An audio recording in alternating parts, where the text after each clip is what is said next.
ধন্যবাদ। এটা আপনার দুপুরে খাইয়েন, নামাজ তো পড়েন? হ্যাঁ, নামাজ 5 ওয়াক্ত নামাজ পড়েন, 5 ওয়াক্ত। সালাম আলাইকুম। আমার পাশে একটা নানা আছে, মানে উনিও অনেক বয়স্ক, ওনারা দেখে আমার অনেক খারাপ লাগতেছে, এই জন্য নানা ডাক দিছি। নানার সাথে কিছু কথা বলবো, দেখি নানা মানে কি বলে।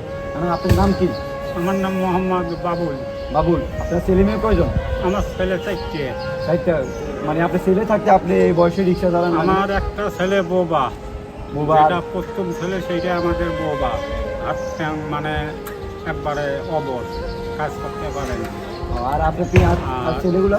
আর ছেলে একটা মাদ্রাসা পড়ে, সব ছোটটা। আর দুইটা তো বিয়ে করিয়ে তো একেবারে সেই হয়ে গেছে, মানে আলাদা খায়। আপনার দেশের বাড়ি কোন জায়গায়? আমার দেশের বাড়ি কুড়িগ্রাম জেলা। কুড়িগ্রামে? হ্যাঁ, থানা উলিপুর। বলিপুর। আর থাকেন কোন জায়গায়? থাকি আমি বাটলিয়ে। বাটুলিয়া। ওই হ্যাঁ। জন্য প্রতিদিন রিক্সা চালান এইভাবে? হ্যাঁ, এইভাবে আমি রিক্সা করে আমি সংসার চলাই। এটা আপনার জন্য। আচ্ছা, মানে ধন্যবাদ। আপনার জন্য খাবার দিচ্ছি, ইনশাল্লাহ দোয়া করেন। আচ্ছা, আচ্ছা, ধন্যবাদ। এটা আপনার দুপুরে খাইয়েন, আচ্ছা, মানে আপনি এত বয়স্ক, আপনি অনেক বয়স হয়ে গেছে তো, সবসময় ইনশাল্লাহ দোয়া করবেন। আল্লাহ, নামাজ তো পড়েন? হ্যাঁ। নামাজ 5 ওয়াক্ত নামাজ পড়বেন, 5 ওয়াক্ত নামাজ পড়বেন, আল্লাহ বরকত দিব।